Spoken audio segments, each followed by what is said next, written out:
1994, Dr. Enéas Carneiro, médico físico, matemático cardiologista e entre outras coisas. Olha o que o Brasil perdeu na época, num Brasil conturbado por Fernando Collor de Mello, impeachment, a solução para o Brasil e o Brasil desperdiçou.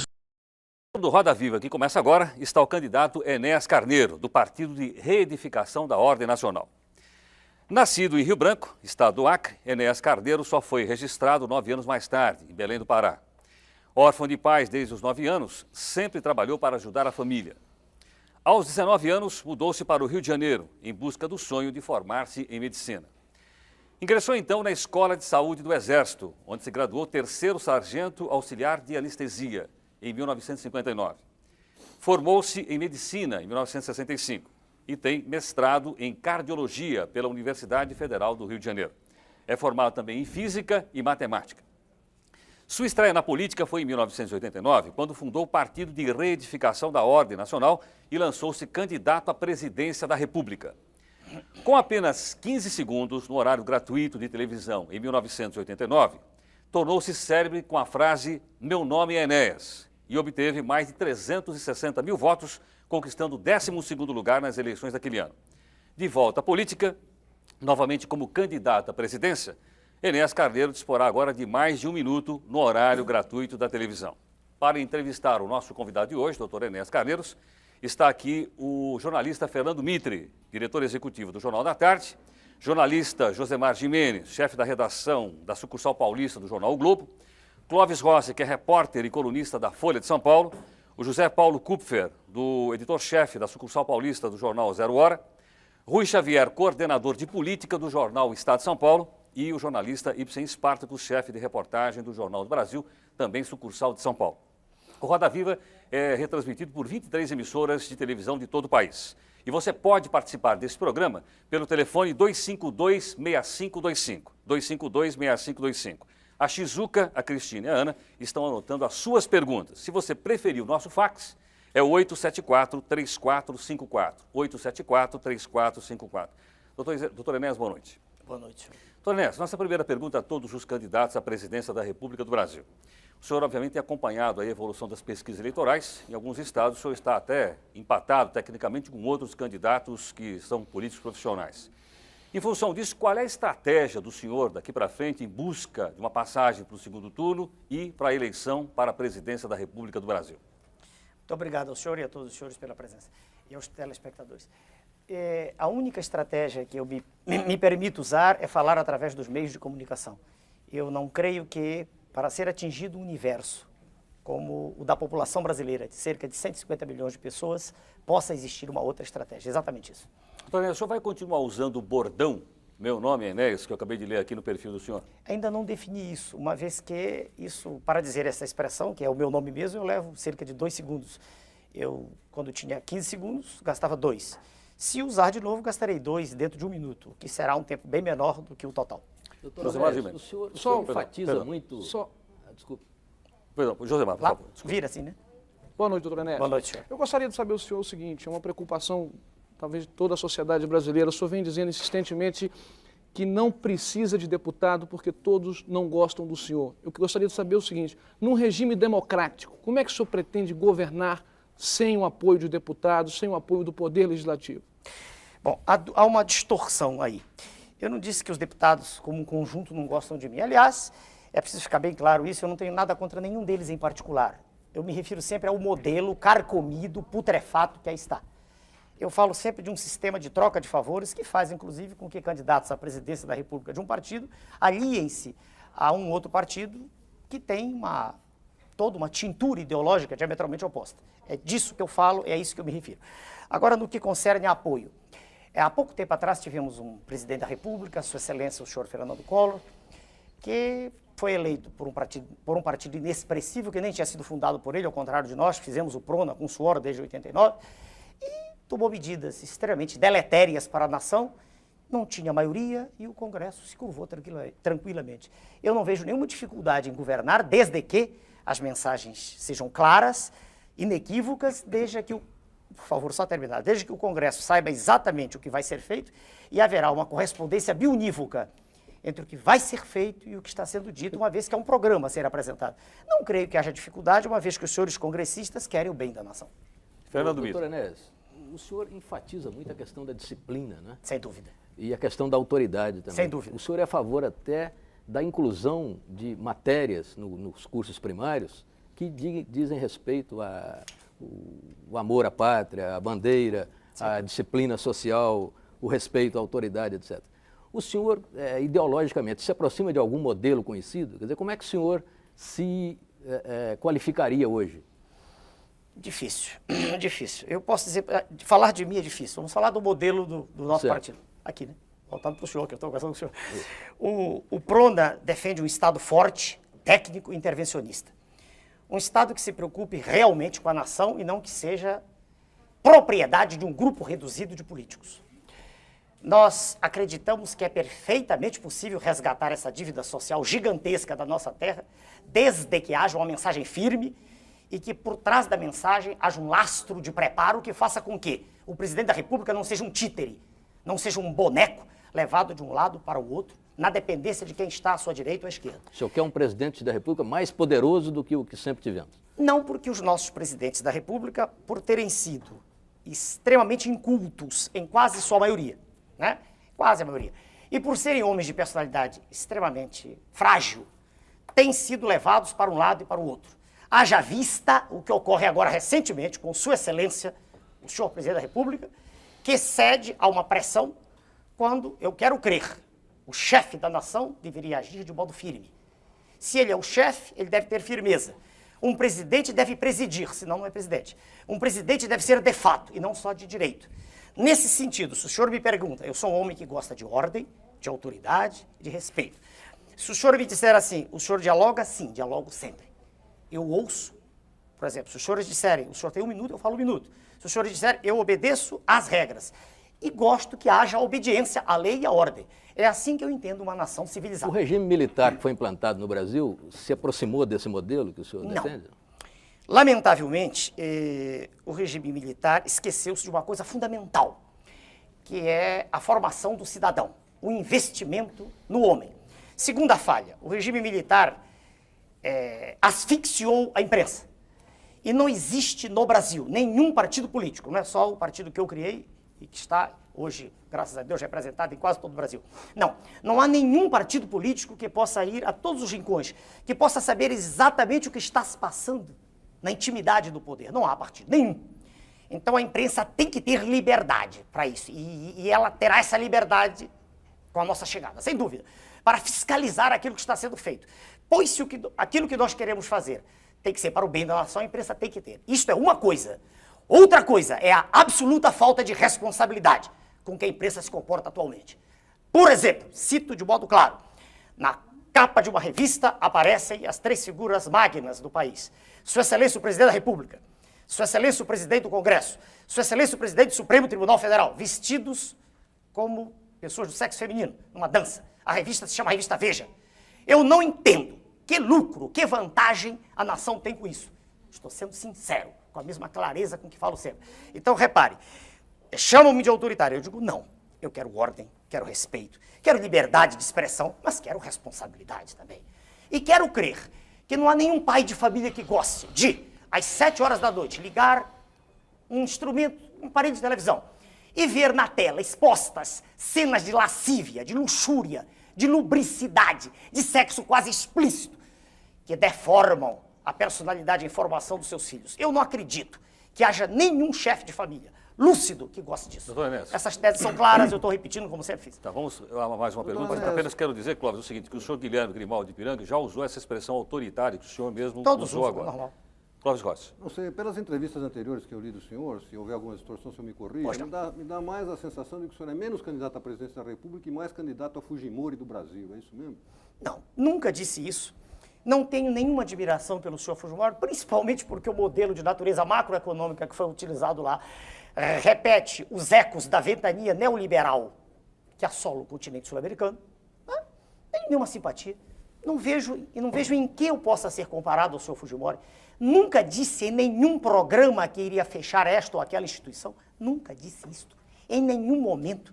Não vejo nenhuma razão para essa comparação. Doutor Enéas, eu queria saber, quando o senhor faz essas críticas aos meios de comunicação, por falta de responsabilidade, o senhor Exato. diz que, na eventualidade de ser presidente, usaria de mecanismos. Quer dizer, eu queria entender... Jurídicos, mecanismos jurídicos. Que mecanismos são esses? Hoje a Constituição não prevê nenhum tipo de intervenção, a imprensa é livre no país. E eu queria saber se o senhor batalharia para criar algum tipo de mecanismo de controle dos meios de comunicação. Vamos lá. Hoje mesmo eu estive com a TV Bandeirantes e conversei com o senhor presidente da organização. Disse exatamente o que estou dizendo aqui. Eu digo as mesmas coisas sempre, com clareza meridiana. Com a clareza do líquor de quem não tem meningite. A mesma coisa sempre. Veja o senhor, existe um estatuto da criança e do adolescente, ao qual não há nenhuma obediência no país. Existem tentativas as mais escabrosas de tirar vantagem do menor abandonado. É uma indústria que aí está estabelecida. Tá? Então, é perfeitamente possível, usando a lei, tendo inteligência e vontade de ação firme, conversar com diretores dos meios de comunicação e mostrar a eles que é possível, ainda mais estando na presidência da República, com o poder que a lei confere, e tendo um Congresso que naturalmente estará afinado. E eu lhe digo por que estará afinado. Eu digo já. Imagine o senhor que, tendo 1 minuto no horário eleitoral gratuito, eu chegue a ser eleito. Imagine o senhor, apenas como exercício de raciocínio. Eu terei mostrado de forma inequívoca a toda a imprensa brasileira que tudo que é transmitido todos os dias não é o que a população quer. Em todas as páginas dos jornais, eles estão repletos de notícias dos candidatos da imprensa. Aqueles que a imprensa prestigia. Que ela diz que tem experiência política. Como se experiência política fosse andar pelas ruas fazendo greves, gritando, ou fazendo comícios. Eu não vejo assim. Eu vejo, senhor, que experiência resulta de aprendizado, de conhecimento do assunto. Por isso eu estou esperando que nós comecemos a falar das questões magnas aqui já. Mas essa é uma questão que pode ser considerada um problema brasileiro. O senhor foi o primeiro a apontar o problema da forma da falta com que de os meios... respeito à criança que Exatamente. existe hoje. E esse não é um problema brasileiro? Eu já citei para o senhor o Estatuto da Criança e do Adolescente e a outra questão também, a qual não se faz referência normalmente, que é o direito de concessão. O direito de concessão previsto na Carta Magna, ele existe porque Sua Excelência, o Presidente da República, assina esse direito. Doutor Inês. Mas eu só queria, por favor, de eu só queria cassação entender das qual é o... emissoras que não se enquadrarem ao modelo que o senhor... Eu queria entender se é um processo de negociação, Negociação. de discussão com a sociedade, Negociação. ou se seria intervenção Pois não, da sua assim como eu estive hoje com o presidente, o primeiro de uma rede de comunicação que me convidou para conversar, e só fui porque fui convidado, tá? Jamais impus minha presença a lugar nenhum. Estou aqui porque os senhores mandaram um ofício, claro, calcado na lei, né? Mas eu quero crer que, conversando com os diretores, presidentes dos meios de comunicação, como todos são chefes de família, e apenas eles participam do processo porque, quero crer, não há outro jeito, é uma briga por ibope, quando se ficar claro, quando não houver dúvida, quando for irrefragável a tese que existe comando na nação, e nessa história de faz de conta que aí está, sabe? Perdoe-me, essa bagunça generalizada que hoje é o Estado brasileiro, fraco, incapaz de tomar decisões, mal informado, mal organizado, com uma desordem em todos os níveis. Quando ficar claro que não é mais assim, eu quero crer que não será Doutor Inês. difícil. Pois não. Nós temos mais uma pergunta do jornalista, eu queria que o senhor respondesse ao nosso telespectador, José Carlos Plácido, da Vila Olímpia. Ele quer rapidamente saber do senhor o seguinte: se o senhor não passar para o segundo turno, o senhor aceitaria ser ministro de algum outro governo? Com todo respeito ao telespectador, com todo respeito ao senhor telespectador, é impossível... Fala aqui? Pois não. É impossível, senhor que fez a pergunta, muito obrigado ao senhor, mas é impossível ser ministro de um governo inepto. Veja, o senhor que perguntou o que acontece agora com, não me lembro, o senhor Osíris, o senhor secretário da Receita. Não adianta, imagine o senhor que eu fosse, por hipótese, que aceitasse essa tese. Jamais aceitarei com o modelo que aí está, jamais. Já declarei isso por escrito, em documento que está registrado em Brasília. Não quero ser profissional de política, não gosto disso. Eu quero ser um estadista, quero endireitar, quero fazer com que a nossa nação respire, com que a nossa nação possa emergir desse lodaçal em que ela está mergulhada. Como eu poderia aceitar ser ministro se, quando qualquer medida firme fosse ser tomada, imediatamente eu seria obrigado a demitir-me? Como posso eu aceitar teses de um candidato à presidência da República, que é o representante legítimo das multinacionais no país? Quem é, doutor Inês? Quem é? Sua Excelência, o senhor Fernando Henrique, é um representante legítimo das multinacionais no país? Legítimo. É um homem que defende um processo neoliberal que estraçalhou a Argentina e temos outros exemplos, muitos, mas respondendo ao senhor telespectador, eu não posso ser ministro. Veja o senhor, se eu quisesse ter qualquer cargo, eu teria sido candidato a deputado federal e sem nenhum convencimento estólido, sem nenhuma bobagem, eu teria tranquilidade de eleição em qualquer estado, qualquer unidade da federação. Ok, Tonés, pergunta agora do jornalista Rui Xavier. Pois não, senhor. Ouvindo o senhor assim, a minha sensação é que o senhor ficou mais duro. Mais duro? Mais duro. Desde a última eleição para cá. Quer dizer, eu lendo o noticiário aqui, várias reportagens sobre o senhor. Posso tomar também, água aqui? Pode, à vontade. Pois não. Também me dá essa impressão, e parece que passa essa impressão, que o senhor ficou uma pessoa mais dura, mas tem aqui até algumas reportagens que diz, tem um título aqui que eu não vou conseguir localizar aqui, que diz, chegou o neofascista, o novo neofascista. Então, minha pergunta para o senhor é o seguinte, o senhor mudou? O que houve com o senhor? Quer dizer, anteriormente o senhor passava uma impressão mais simpática para... E agora está uma coisa mais dura, falando mais. Posso responder? Pode, claro, vontade. Com respeito à sua pergunta e a tudo que ela possa traduzir, né, de modo explícito ou implícito. Veja o senhor, eu sempre falei durante os 15 segundos com o mesmo tom enérgico que eu falo agora. Isso é da minha personalidade. Eu não sou homem de meias palavras. Eu tenho clareza no que penso e no que digo. Não tenho dissociação cérebro-língua, nem nenhuma dificuldade de articular o meu pensamento. Aprendi a falar e escrever corretamente. Naquela época eu tinha um tempo pequeno, então grande parte das pessoas, incluídos jornalistas também, não conseguiam entender o que eu dizia. E achavam engraçada a frase final, meu nome é Enéas. Muitos achavam que eu estava brincando, querendo ser deputado mais à frente, ou um cargo. Surpreendi todos quando não fui candidato a nada, porque eu não quero, não preciso disso. Sou médico, sou professor de cardiologia, tenho do que viver. Eu não fiquei mais duro. A conversa agora está sendo mais demorada. É possível agora o senhor acompanhar com mais tranquilidade, e todos que me ouvem, não só agora a forma, mas o fundo, o conteúdo do que está sendo dito. Eu falei em fevereiro de 1991, não sei se o senhor assistiu ao pronunciamento, uma hora inteira em cadeia nacional, e disse coisas extremamente duras. Eu fui o primeiro presidente de partido político que teve coragem de pedir a sua excelência, o presidente Collor, que renunciasse naquela ocasião. Pela desgraça a que ele estava lançando a nação. Em que? A que ele estava lançando. O senhor votou nele no segundo turno? Não, eu não leio meu voto, por favor. Por favor, não acredito nesses senhores que estão. Então, veja bem, naquela ocasião eu falei uma hora inteira. O senhor anulou o voto? Anulei com tranquilidade, mas por que não? A Constituição me permite. Se eu não acredito em A, B, C e D, por que eu tenho que votar em algum deles? Por que eu tenho que dizer... Vota em branco? Não, em branco eu sei que há processos de fraude, todo mundo sabe disso. Isso é notório no país. E o voto em branco permite que aqui ou acolá, no meio do trajeto, alguém põe, eu anulo o voto, por que não? É a maneira mais clara, mais categórica, mais peremptória de eu dizer que não acredito naquilo. Aparentemente, o senhor não acredita só de A, B, C, o senhor não acredita em ninguém de A a Z, pelo que o senhor está dizendo. Depende de quem se apresenta. Aí, não, só o senhor. Então podia inverter essa pergunta. Só um instantinho para o senhor, por favor. Não, pois é, nessa linha. Senhor Clóvis, um minutinho. Eu não vejo no cenário que aí está. Se eu visse, eu não me teria candidatado. Perceba o senhor uma coisa. Eu não gosto do processo. Senão pertenceria a ele tranquilo, estaria a palavra que os senhores usam. Processo, exatamente o que é processo? É essa imundícia em que se transformou o quadro político brasileiro. É essa situação de vergonha que cada brasileiro tem quando chega no exterior. Eu estou falando de quem pode ir ao exterior, porque pobre não sai nem do bairro onde mora, não consegue nem pagar a passagem. Essa situação de mentira que é lançada nas telas da televisão e nos jornais todos os dias. E vou dar exemplos para os senhores, vamos falar de coisas concretas. Previdência, que é uma farsa. A maioria das coisas que são apresentadas é falsa. Quando se diz que existem 2 para 1, isso é mentira. Misturam-se os homens da cidade com os homens do campo. A relação na cidade é quase 4 para 1. A relação no campo é meio para 1. Quando se junta isto tudo, e os senhores são jornalistas, sabem da verdade, cria-se o 2 para 1. Então há 2 indivíduos também, isso é mentira. O que ocorre é que arrecada-se muito pouco no campo. E como se arrecada muito pouco no campo, a cidade paga pelo campo. Então tem-se a impressão que a Previdência está falida. Ela tem, aliás, um saldo de $1 bilhão.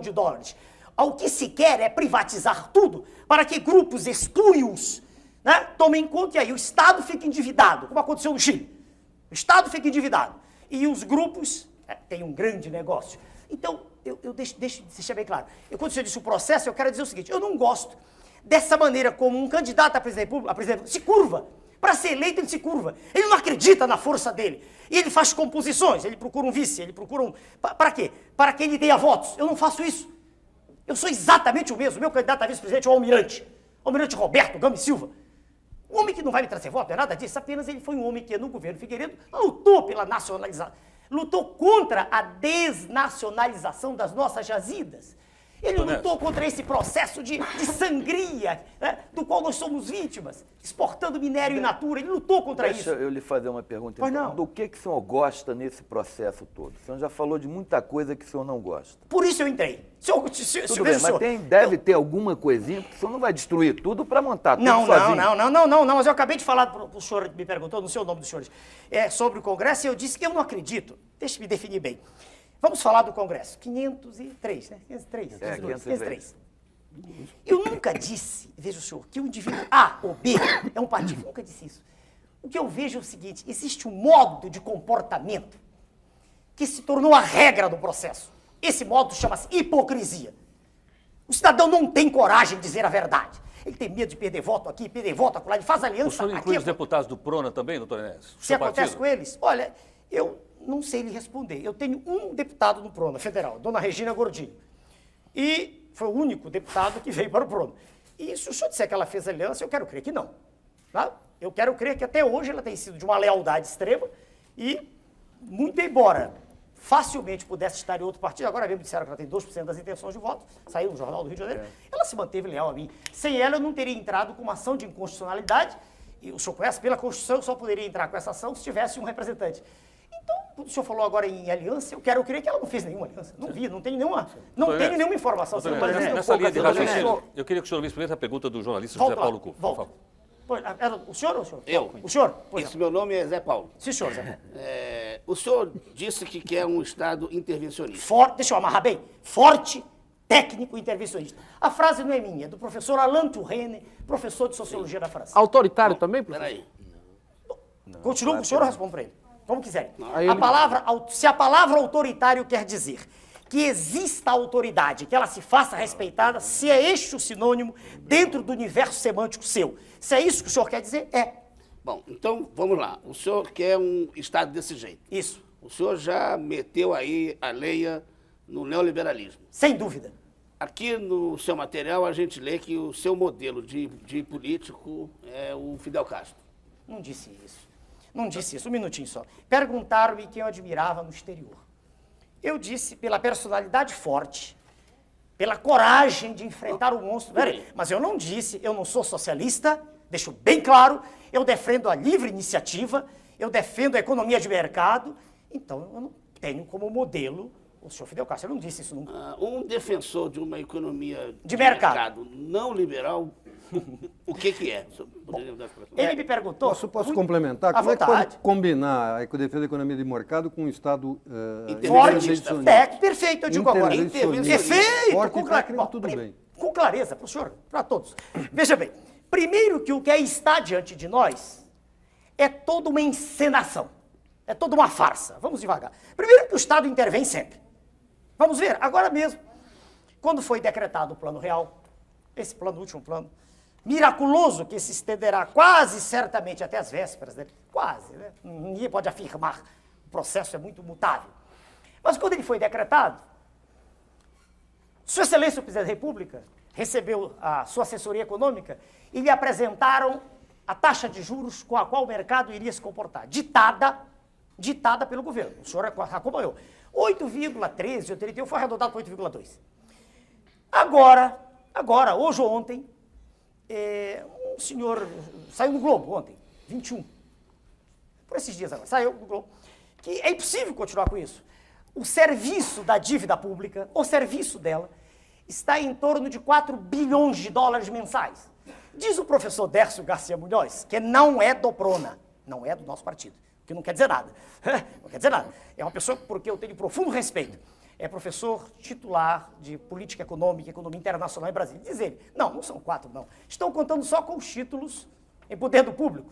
Mas se levarmos em conta os títulos do Banco Central, e o Tesouro também paga esse serviço a eles, chega a 6 bilhões de dólares. Ora, meu Deus do céu, não é intervencionista. Só que é intervencionista a favor dos grandes grupos. eu estou falando de grupos financeiros, não estou nem falando mais em empresa. A empresa, todas estão perdendo. Só as muito grandes que não perdem. As empresas médias, pequenas, todas estão perdendo. Não há estímulo nenhum para o investimento, em produção nenhum. Então, quando eu digo intervencionista, eu digo isso com firmeza, querendo dizer o seguinte, vai intervir mesmo contra esse monstro cuja cabeça está lá fora, no G7, não sei qual deles. É um conjunto, o senhor sabe, harmônico que funciona ali no norte, né, da Pax Borealis. E os tentáculos estão aqui dentro, com os vendilhões da pátria aqui dentro. Então, para repetir com clareza, aceita a economia de mercado, sim, e é intervencionista, sim, não naquilo que a empresa está fazendo, é intervencionista naquilo onde pode ser, eu termino já, na taxa de juros, que será conosco, no mínimo no nível internacional, deixaremos de ser o campeão da usura mundial, com taxa de juros que ultrapassa 28, 30, vão embora as nossas agora. Segundo, na tributação. Por que não? Se ao Estado cabem esses direitos de intervir, e é conversa fiada que é o mercado que faz. Acabei de mostrar agora que a equipe econômica chegou ao presidente e disse vai ser tanto, né? Perguntou e confirmou que ia ser tanto. Ora, se o Estado pode intervir, por que não o fazer? Uma vez que taxas de juros são embutidas obrigatoriamente nos custos. Pois não. Os telespectadores estão insistindo em Claro, fazer perguntas do senhor e eu estou aqui representando. Eu ia desenvolver o assunto. Pois é, nessa linha de raciocínio, o senhor Ernesto Liviano, de São Paulo, o senhor Marcos Vinhares, querem saber em resumo o seguinte, afinal, o senhor mantém ou o senhor muda o Plano Real se for eleito presidente da República do Brasil? Pelo amor de Deus. Para onde eu viro? Telespectador? Com todo respeito ao senhor e à sua pergunta, como brasileiro, seria o ideal, né? Eu estou falando aqui no nome de todas as pessoas que nasceram nessa terra, como eu. Seria o ideal para nós que desse certo. A situação do nosso país é de trazer lágrimas aos olhos. Qualquer brasileiro sente tristeza de ver o que está acontecendo. O poder aquisitivo foi levado lá embaixo. Qualquer pessoa com o mínimo de lucidez intelectual percebe que o poder aquisitivo caiu fragorosamente desde a primeira etapa do RV, até a última etapa. Quer dizer, claro que como brasileiro eu gostaria que isso desse certo, mas é impossível dar certo. Primeiro que é impossível dar certo... Doutor Ernesto, desculpe, mas que evidências o senhor tem que o poder aquisitivo caiu da URV as para cá? notas, o desafio é feito assim como eu fiz o desafio sobre voto, quando perguntaram sobre quanto eu tenho de voto, eu convidei um senhor jornalista, o senhor Marcelo, do Jornal do Brasil, e disse, o senhor quer ir à rua comigo? O senhor quer escolher a esquina? Como é que o senhor explica, então, que nas pesquisas mais de 70% dos entrevistados apoiam o plano? E até entre os eleitores dos maiores adversários do Fernando Henrique? Fui eu quem mudou o fio. Eu estava falando de mim. Assim como eu tenho a prova hoje de que não é exatamente a realidade, que os dois, três não são exatamente a realidade, há um pouco mais, né, esse que apresentam. Assim também eu tenho certeza, o indivíduo apoia porque ele está iludido. Ele olha para a moeda, ele vê uma moeda pequenininha, que não valia nada a pouco, e ele sente, puxa, meu dinheiro está valendo. O senhor mesmo disse, não valia nada a pouco, agora vale. Exato, mas é verdade. Então isso é positivo em si? Sem dúvida, do ponto de vista de máscara... Então o senhor já descobriu alguma coisa de positivo Mas no plano? espera aí, se é positivo enganar o público... Mas isso é enganação? É. O senhor acabou de descrever que o povo agora tem uma moeda não, a que vale. moedinha na mão escute, eu não vale, disse a que antes moeda não no valia. sentido do termo macroeconômico, por certo, favor. eu sei. A moedinha vale. Peraí. Antes não valia. Não valia nada. Porque... Então melhorou. Espere. Mas é falso porque o que é mais importante não é aquele valor nela, íncito a ela, próprio dela. É o poder de troca, é o poder aquisitivo. E ele não existe. Mas se mantém. Não diga isso, por favor, Doutor senhor. Enéas. Por favor, o poder aquisitivo caiu. Doutor Enéas. Eu não trouxe aqui, mas é possível provar isso. Qualquer pessoa que saia com dinheiro na mão para comprar agora e o faça... Mas há uma contradição em termos do que você está dizendo. Quer dizer, antes havia um dinheiro que não valia, agora há um dinheiro que vale. O dinheiro que vale é aquele que compra. Espere, devagar. O que não vale é o que não compra. Por favor, eu preciso responder para haver clareza. Uma moeda, aquela moeda de metal, aquilo que é simbólico, antigamente, ela não existia porque estava tudo fragmentado. Hoje, esse centavo, ele vai de... se o real é 2,7... Vale mais de meio dólar. Exato. Mas eu quero dizer que o que essa moeda pode comprar é menos do que os 2,750 podiam. Isso é que eu quero dizer. Entenda-me.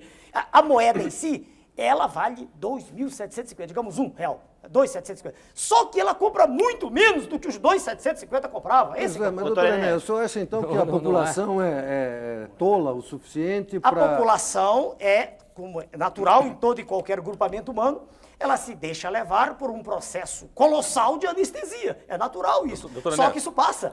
Essa anestesia, um minutinho. Essa anestesia ocorre em todos esses movimentos. É natural isso. Essa anestesia ocorre todas as vezes que os meios de comunicação, de modo maciço, apresentam uma ideia. Isso é Doutor natural. Enéas, a dona Maria Helena Prenhorato, nossa telespectadora, quer saber quem é o ministro da Economia do senhor. Quem é que o senhor vai nomear para o Ministério da Economia? Ora, isso respeita a senhora. Na área econômica, hoje, eu tenho duas pessoas que me ajudam muito. Um é um membro do partido, do PRONA. É um professor da Escola Superior de Guerra, Dr. Marcos Coimbra, titular de análise quantitativa da Universidade Estadual do Rio de Janeiro. Estou me dirigindo para a tela, né? E a outra pessoa não é do PRONA, eu citei antes, é o professor Dércio Garcia Munhoz, porque eu também tenho muito respeito. Mas eu não tenho compromisso com nenhum dos dois de dizer que um deles é o ministro. Em nenhum momento, não há esse compromisso estabelecido. No decorrer do processo, pode ocorrer de um deles dizer, não, doutor Enéas, é melhor escolhermos uma outra pessoa, eles mesmos. Isso para nós, do PRONA, não é fundamental, nós não estamos trocando cargos. Eu, por exemplo, o senhor perguntar sobre o ministro da Saúde, tem um número enorme de médicos. Eu dei aula para mais de 20 mil médicos. É facílimo escolher alguém. Isso não é preocupação nossa, né? Não é. Doutor Enéas, nós vamos fazer um pequeno intervalo Pois e não. nós voltamos daqui a pouco com nossa sequência do Roda Viva Especial, entrevistando o doutor Enéas Carneiro, que é o candidato PRONA à presidência da República. Nós voltamos já já. Então, pessoal, como vimos, o homem era extremamente inteligente, era a solução para esse Brasil. Olha no que virou hoje em dia. Porém está morto, a lenda está morta. Quem puder, deixa o like, se inscreve no canal, vamos colaborar, vamos crescer junto em conhecimentos para um Brasil melhor, que ainda pode surgir algum Enéas, alguma salvação aí. Por enquanto, os políticos que estão na atualidade não revelam um grau de inteligência desse nível, nem chegando nem perto da lenda, que já descansa em paz.